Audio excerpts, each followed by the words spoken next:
There is a fine line, and it's a very stressful fine line because, you're taking a, real man who's a hero, and then you're sort of like doing this fictionalized take on true events, and you want to find a way to honor the man, but also the movie.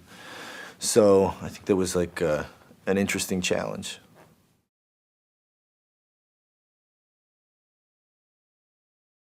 It was great. Again, it was like it was a bit stressful for me because I didn't want to dishonor their memory of him.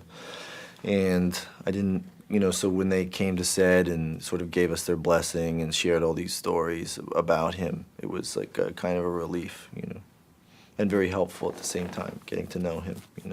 He told a lot of personal stuff, which I won't share, but like just in terms of like physical details and stuff, I thought one thing was interesting, which was that he like neither one of them had a memory of him without a cigarette, and that he was like constantly ashing into the cuff of his pants so that he wouldn't ash anywhere around him.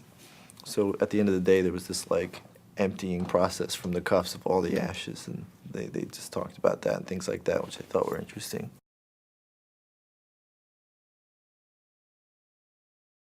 The stuff that she made for us was the best. I don't think that, like, she's like Academy Award winning costume designer. She works for the Coen Brothers. I'm not sure that everybody in the 50s or 40s was wearing suits just like that, She's the best. But we loved it. I think all of us did, and I think in some way it was like the ritual of putting it all on in the morning, and there's like kind of a lot to it that sort of helped you get your head in the game.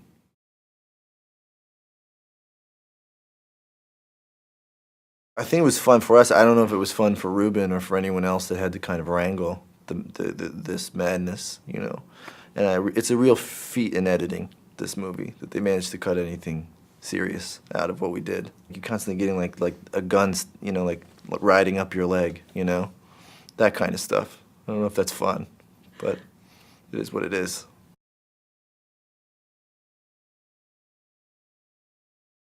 Ruben's the greatest too. I loved Zombieland, and I think like his approach to the movie was so interesting because he was like a history major in school, and he like had a very academic approach to the historical like content in the film, and yet at the same time he was taking such liberties with it and like adding this sort of like comic book quality to those events. So I think those two aspects of his personality make for like an interesting stamp on the genre.